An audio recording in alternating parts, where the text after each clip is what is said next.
Hi guys, I'm going to start this video. It is based on the chapter trigonometry of class 10th. In this video, we'll learn about trigonometry. So first of all, we need to know what is trigonometry. Trigonometry is nothing but it is the study of three angles of a triangle. What is trigonometry? It is study of three angles of a triangle. तो basically ये कुछ है नहीं, सिर्फ किसी triangle के तीन angle के बारे में स्टडी है. ओके, तो ट्रायंगल किस टाइप का है? ट्रायंगल अब आपके माइंड में आ रहा होगा किस टाइप का है. तो यहाँ पे हम जिस एंगल की स्टडी कर रहे हैं, सॉरी जिस ट्रायंगल की स्टडी कर रहे हैं, दैट इज़ राइट ट्रायंगल. अब राइट ट्रायंगल कैसा होता है? राइट ट्रायंगल का फिगर आपके माइंड में आ जाना चाहिए. राइट ट्रायंगल में एक एंगल 90 डिग्री का होता है, यानी राइट एंगल होता है. उसके नाम पे इसका नाम राइट ट्रायंगल होता है. एक एंगल राइट एंगल और बाकी जो दो एंगल होते हैं वो होते हैं एक्यूट एंगल. ओके, तो एक राइट एंगल और दो एक्यूट एंगल, यानी हम राइट ट्रायंगल की स्टडी करने जा रहे हैं यहाँ पे. तो सबसे पहले हम डिस्कस कर लेते हैं थोड़ा सा एंगल का फॉर्मेशन कैसे होता है, कोई भी एंगल कैसे बनता है. Although you have studied this topic in class 6, 7th and 8 also, but today we are also going to discuss this topic, how to form an angle. किसी एंगल का फॉर्मेशन कैसे होता है. तो बेसिकली एंगल तभी फॉर्म होता है जब दो साइड होती हैं, एक ही वर्टेक्स होता है और एक साइड जब रोटेट होने लगती है, एक साइड फिक्स होती है और दूसरी रोटेट होने लगती है, तो वहाँ पे एंगल का फॉर्मेशन होता है. ओके, अब बात ये आ जाती है, देखो यहाँ मैंने दो फिगर बनाए हुए हैं. अब एक फर्स्ट फिगर में जो रोटेशन हो रहा है ये इनिशियल साइड है और ये वाली टर्मिनल साइड है. यानी कि जो रोटेशन हो रहा है, आप देखो रोटेशन किधर को हो रहा है. रोटेशन हो रहा है एंटी क्लॉकवाइज डायरेक्शन में. ठीक है, एंटी क्लॉकवाइज डायरेक्शन में. लेकिन यहाँ दूसरे फिगर में ये इनिशियल साइड है और ये टर्मिनल साइड है. तो ये टर्मिनल साइड रोटेट होते जा रही है, तो ये रोटेशन किधर को हो रहा है? ये रोटेशन हो रहा है क्लॉकवाइज डायरेक्शन में. तो फर्स्ट फिगर में जो रोटेशन हो रहा है वो एंटी क्लॉकवाइज डायरेक्शन में हो रहा है और सेकंड फिगर में रोटेशन क्लॉकवाइज डायरेक्शन में हो रहा है. क्लॉक घड़ी की सुइयाँ देखा है ना कैसे चलती हैं, इधर से इधर को चलती रहती हैं, ऐसे ऐसे राउंड राउंड राउंड राउंड चलती रहती हैं. ठीक है, तो ये क्लॉकवाइज डायरेक्शन हो गया. एंटी क्लॉकवाइज यानी घड़ी की सुइयों की अपोजिट डायरेक्शन, यानी ये इधर को ऐसे ऐसे चल रही है. Okay, I think there is no doubt. लेकिन अब आप सोचोगे कि दोनों में डिफरेंस क्या है. दोनों तो एंगल ही हैं और देखने पे दोनों फिगर एक्यूट एंगल दिख रहे हैं. बिल्कुल सही है, दोनों एक्यूट एंगल हैं. लेकिन अगर हम इसको इनिशियल साइड मानते हैं, इसको टर्मिनल साइड मानते हैं, इस फिगर में ये इनिशियल साइड है, ये टर्मिनल साइड है, तो बेस बिल्कुल दोनों एंगल में डिफरेंस है. वो डिफरेंस क्या है? जो एंटी क्लॉकवाइज डायरेक्शन में एंगल फॉर्म होता है वो एंगल पॉजिटिव होता है और जो एंगल क्लॉकवाइज डायरेक्शन में फॉर्म होता है वो एंगल नेगेटिव होता है. ठीक है, डिफरेंस समझ में आया? ये पॉजिटिव एंगल बनेगा और यहाँ पे नेगेटिव एंगल बनेगा. तो फिलहाल आपके क्लास में हम सिर्फ पॉजिटिव एंगल की बात करते हैं, क्योंकि नेगेटिव एंगल अभी आपके क्लास में नहीं है. लेकिन मैंने बताना उचित समझा इसलिए आपको बता दिया, ताकि कुछ चीज़ें हैं जो इससे रिलेटेड होंगी, आप बाद में कन्फ्यूज होगे तो वो कन्फ्यूजन दूर हो जाए. ओके, तो हम बेसिकली पॉजिटिव एंगल की बात करते हैं. ठीक है, this is formation of angle positive और negative. Okay, so come to the next slide. It is we have to understand about angles and sides. अब एंगल और साइड, अब आप फिर सोच रहे होगे ये तो हम क्लास 5th से पढ़ते आ रहे हैं. लेकिन हाँ, 5th से आपने जो भी पढ़ा वहाँ पे अपने साइड को बेस और परपेंडिकुलर और हाइपोटेनस नाम से जाना. ठीक है, जो नीचे वाली साइड होती है that is called base and perpendicular to the base is known as perpendicular and the third side is known as hypotenuse. किसी भी राइट ट्रायंगल में हाइपोटेनस, बेस और परपेंडिकुलर आप यही जानते हो. लेकिन यहाँ पे डेफिनेशन थोड़ी सी चेंज होने वाली है. यह डेफिनेशन चेंज क्या हो रही है? देखो यहाँ पे दो एक्यूट एंगल हैं, एंगल ए और एंगल सी. ठीक है, दिख रहा है ना, एंगल ए और एंगल सी. मैंने दो अलग अलग फिगर इसलिए बनाए हैं, एक ही ट्रायंगल में दोनों एंगल हैं लेकिन मैंने अलग अलग बनाया है, क्योंकि यहाँ पे मैं ए के रिस्पेक्ट में और यहाँ पे सॉरी यहाँ पे सी के रिस्पेक्ट में मैं कुछ बताने जा रहा हूँ। तो देखो यहाँ पे एंगल ए से दो साइड लगी हुई हैं, ठीक है, दो साइड इससे लगी हुई हैं, एक तो हाइपोटेनस है और दूसरी ये साइड ए बी, ओके, दूसरी साइड ए बी है, पहली हाइपोटेनस यानी ए सी है। तो हाइपोटेनस को तो हाइपोटेनस ही बोलेंगे, यहाँ पे इसकी कोई डेफिनेशन चेंज नहीं होने जा रही है, ओके। तो hypotenuse is hypotenuse, but the another side is known as adjacent side to which angle, angle A की एडजेसेंट साइड कौन सी है, ए बी है। इस चीज़ को ध्यान से समझो, क्योंकि हर बार अब नेक्स्ट टाइम मैं सिर्फ एडजेसेंट, अपोजिट और हाइपोटेनस यूज करने जा रहा हूँ, ना कि बेस और हाइट, क्योंकि अब यहाँ पे बेस और हाइट का कोई सवाल ही नहीं उठता। तो एडजेसेंट, अपोजिट और हाइपोटेनस, अपोजिट मतलब एंगल के ठीक अपोजिट वाली साइड, ये तो पता है ना, एंगल ए की अपोजिट साइड कौन सी है, बी सी। तो देखो फिर से एक बार देख लो, एंगल ए के लिए एडजेसेंट साइड ए बी और opposite side B C, clear. और थर्ड साइड हाइपोटेनस। दूसरे फिगर में आ जाओ, दूसरे फिगर में हमने एंगल सी को लिया है, तो सी की एडजेसेंट साइड क्या है, सी की एडजेसेंट साइड है बी सी, ओके, जिससे आप परपेंडिकुलर बोलते हो, that is B C. In second figure this is adjacent to angle C से लगी हुई है ना, एडजेसेंट का मतलब लगी हुई, ठीक है, एंगल सी से लगी हुई है, तो ये एडजेसेंट है। और इसकी अपोजिट कौन सी हुई, इसकी अपोजिट हुई ए बी, क्योंकि आगे क्वेश्चन में अगर फिगर को रोटेट कर दिया जाए, मे बी आप कंफ्यूज हो जाओ, सो ये कन्फ्यूज़न ना हो, इसलिए यहाँ पे बताना काफ़ी ज़रूरी था, ठीक है। तो ए की एडजेसेंट साइड ए बी और इसकी अपोजिट साइड बी सी, इसी तरह से एंगल सी की एडजेसेंट साइड बी सी और opposite side A B, clear. I think there is no doubt. अगर कुछ डाउट होगा तो यहाँ पे बहुत अच्छी बात है कि वीडियो को रिवाइंड करके आप फिर से सुन सकते हो, ओके। सो प्रोसीड करें। अब अगला टॉपिक है टी रेशियोज ऑफ एंगल, किसी एंगल का टी रेशियो। अब सोचोगे टी रेशियो क्या होता है, चलो मैं बता देता हूँ। टी रेशियो का मतलब ये सिंपली एक रेशियो होता है, और टी का मतलब T stands for trigonometric, okay, trigonometric ratios of angle. तो टी रेशियो मतलब हमें सिर्फ दो साइड का रेशियो फाइंड करना है, किन्हीं भी दो साइड का रेशियो फाइंड करना है, क्योंकि इस ट्राइंगल में there are three sides, if we get the ratio of any two side, हमें कोई ना कोई रेशियो तो मिलेगा ही, ठीक है, कुछ ना कुछ तो मिलने वाला है। तो देखो अब रेशियो को हम तीन साइड दी हुई है, तो कितने टाइप से रेशियो फाइंड कर सकते हैं, ओके। यहाँ पे मैं एंगल ए की बात कर रहा हूँ, तो एंगल ए के लिए फिर से मैं याद दिला देता हूँ, adjacent side is A B and opposite side is B C, hypotenuse is A C, okay. अगर मैं इस फिगर में ध्यान से देखो, इस फिगर में इसकी एडजेसेंट साइड यानी इस ए बी की मैं बात करता हूँ, इस एडजेसेंट साइड ए बी की बात करता हूँ, तो ये क्या है, एडजेसेंट है, बी सी जो है बी सी अपोजिट है, और ये हाइपोटेनस है, ठीक है। अब यहाँ पे हम रेशियो फाइंड करने जा रहे हैं। तो पहला रेशियो मैं सोच रहा हूँ कि अपोजिट साइड यानी बी सी और इसके हाइपोटेनस का फाइंड किया जाए, ठीक है। देखो मैंने यहाँ पे लिखा भी है अपोजिट और हाइपोटेनस का ratio, opposite is to hypotenuse, it can be also written as opposite over hypotenuse. और इसको बोलते क्या है, तो देखो अपोजिट ओवर हाइपोटेनस, जब किसी एंगल के, यहाँ पे एंगल ए की बात हो रही है ना, सपोज करो ये एंगल हमने यहाँ पे थीटा लिख दिया है, यहाँ पे मैंने थीटा लिख दिया है, ठीक है, तो यहाँ पे थीटा लिख दिया है।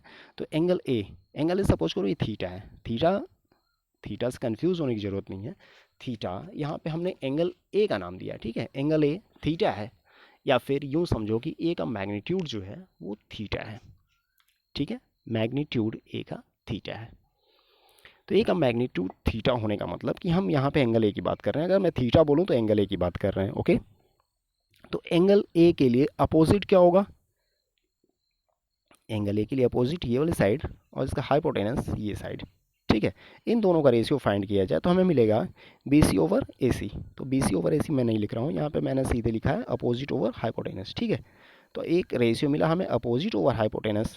इसी तरह से दूसरा रेशियो अगर मैं ठीक इसका इन्वर्स कर दूँ, ठीक इसका इन्वर्स मतलब हाइपोटेनस और अपोजिट का रेशियो अगर मैं फाइंड करता हूँ, हाइपोटेनस और अपोजिट का रेशियो फाइंड करता हूँ तो ये कुछ इस तरह से मिलेगा, ठीक है। ऐसे एक अलग रेशियो फाइंड किया जा सकता है एडजेसेंट और हाइपोटेनस का, ठीक है। एडजेसेंट और हाइपोटेनस का एक रेशियो फाइंड किया जा सकता है। एक रेशियो फाइंड किया जा सकता है हाइपोटेनस और एडजेसेंट का, यानी कि पहले वाले का ठीक उल्टा। ओके, अगले पे आते हैं अपोजिट और एडजेसेंट का रेशियो, ठीक है। अपोजिट और एडजेसेंट और ठीक इसका इन्वर्स यानी एडजेसेंट और अपोजिट का रेशियो।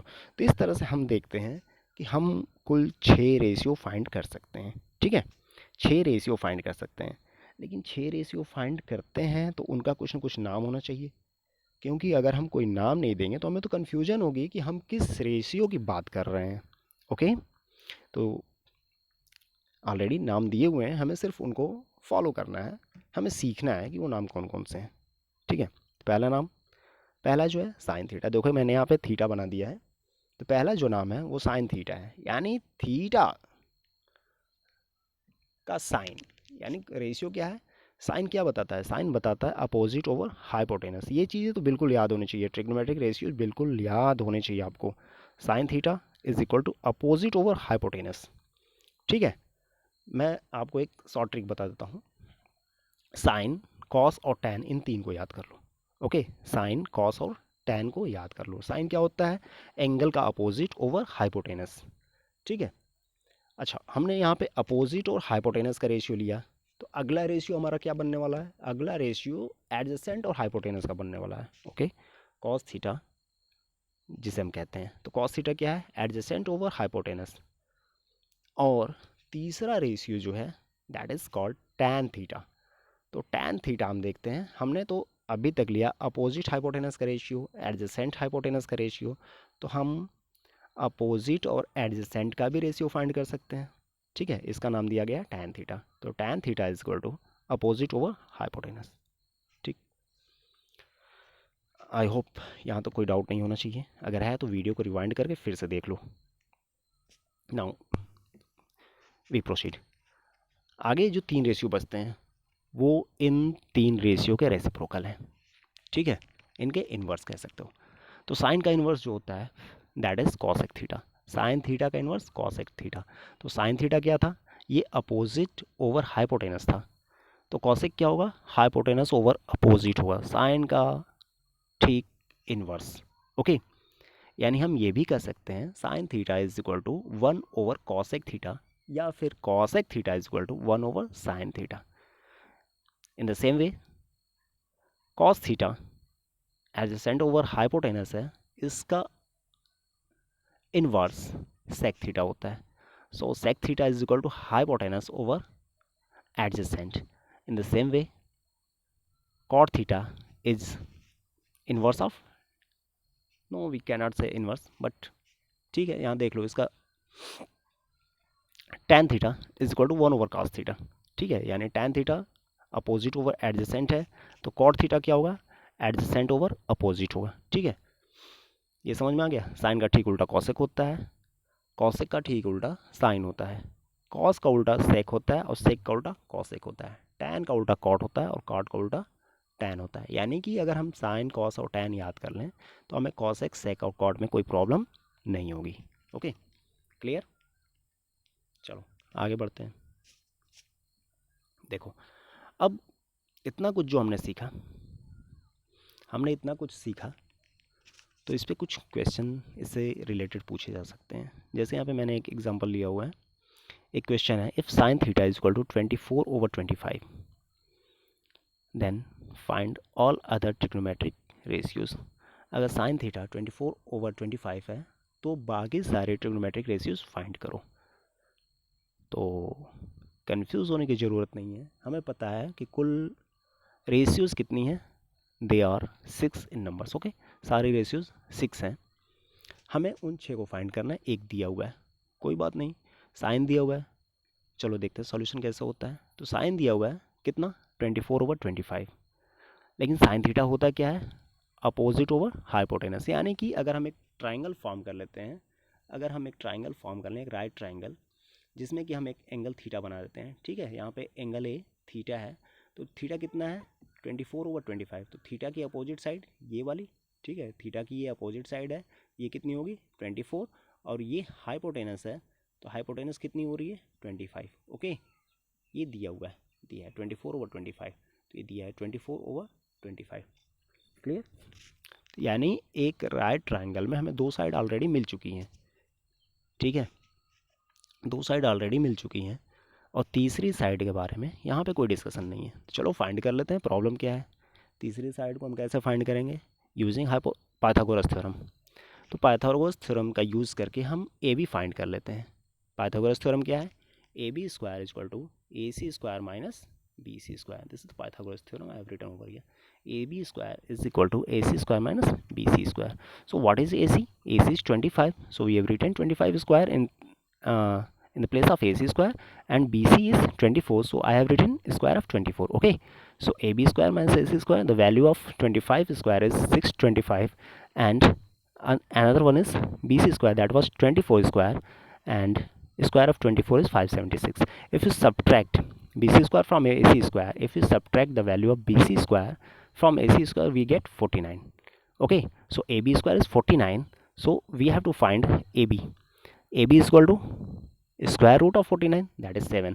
तो हमें तीसरी साइड में मिल गई ए बी जो कि 7 है. ओके, यहाँ पे यूनिट नहीं दिया हो तो हम यूनिट नहीं लिखते हैं, हम सिर्फ 7 लिखते हैं. तो ये जो ए बी है ये कितना मिला हमें, 7 मिला. अब हमें इस ट्राइंगल की तीनों साइड पता हो गई, 24, 25 and 7. So can't we find all other trigonometric ratios using this one. Sine theta it was given. देखो यहाँ पे cos theta, tan theta, cosec, sec और कॉट. क्या हम इन्हें फाइंड नहीं कर सकते? बिल्कुल कर सकते हैं. कॉस थीटा कितना है, adjacent over hypotenuse, adjacent over hypotenuse. तो कॉस थीटा कितना होगा, एडजेसेंट ओवर हाइपोटेनस. एडजेसेंट कितना है थीटा का, ए बी है 7 सेंटीमीटर, गलती ना करना. तो 7/25 हो गया. टैन थीटा क्या होता है, अपोजिट ओवर एडजेसेंट. तो अपोजिट 24 था, adjacent 7 centimetre. So tan theta is 24/7. Come to the next ratio, that is cosec theta. It is reciprocal of sin theta. So it will be just opposite, यानी कि 24/25 है तो ये 25/24 हो गया. ठीक है. और sec थीटा क्या होता है, sec थीटा cosec का रेसिप्रोकल होता है. तो cosec का रेसिप्रोकल sec होता है, तो ये कितना हो जाएगा, ये 7/25 है तो ये इसका उल्टा 25/7. और कॉट क्या होता है, टैन का रेसिप्रोकल होता है. तो कॉट हमारा है 24/7. So sorry, tan is 24/7, so cot is 7/24. तो हम दोनों तरह से कर सकते हैं, या तो साइन कॉस टैन का वैल्यू फाइंड करके उनका रेसिप्रोकल लिख लें, या फिर हम इनका यूज़ करके ये जो ट्रिग्नोमेट्रिक रेशियो है इनका यूज़ करके फाइंड करें. सो परेशान होने की कोई ज़रूरत नहीं है, ये क्वेश्चन काफ़ी ईजी है और ये आपकी एक्सरसाइज है. हाँ, one more thing I have to tell you one more thing. देखो, अगर कोई एंगल फिक्स है थीटा, यहाँ पे एंगल ए है, कोई फिक्स एंगल है, कोई एक्यूट एंगल फिक्स है, ठीक है. तो जो अगर हम दूरी को कम करते जाते हैं, यानी जो हमारी अपोजिट साइड है उसको अगर हम कम करते जाते हैं, पास लाते हैं, जैसे फर्स्ट देख रहे हो आप, यहीं पे क्यू एन बना हुआ है. ओके, ये क्यू एन, पहले पोजीशन क्या थी, क्यू एन थी. ठीक है, बाद में ये थोड़ा सा इसको प्लेस कर दिया गया सी बी पे. ठीक है, बाद में पोजीशन सी बी हुई, फिर पोजीशन क्या हो रही है, पी एम बन रही है. ठीक, तो यहाँ पे कोई चेंज नहीं होने वाला है, यानी किसी भी रेशियो में कोई चेंज नहीं होने वाला है, चाहे हमारा हाइपोटेनस और मतलब जो भी रेशियो है ए से रिलेटेड कोई रेशियो उसमें चेंज नहीं होने वाला है. ठीक है, इसको मैं क्लास में अच्छे से डिस्कस कर लूँगा बाद में, फ़िलहाल मैं बता दे रहा हूँ. चलो आगे बढ़ते हैं एक्सरसाइज पे. ये एक्सरसाइज है, क्वेश्चन दिए हैं, इसका स्क्रीनशॉट ले लो और इन क्वेश्चन को सॉल्व करो. अगर बुक हो तो आप बुक से कर सकते हो, दिया हुआ है. This is first exercise of the chapter. तो अगर बुक नहीं है तो स्क्रीनशॉट ले लो और सारे क्वेश्चन सॉल्व करते जाओ. ठीक है, एक ये है और दूसरा ये रहा, question number 8 to 11. Okay, if you have any difficulty you can just let us know. We will resolve your questions, problems. Okay, bye.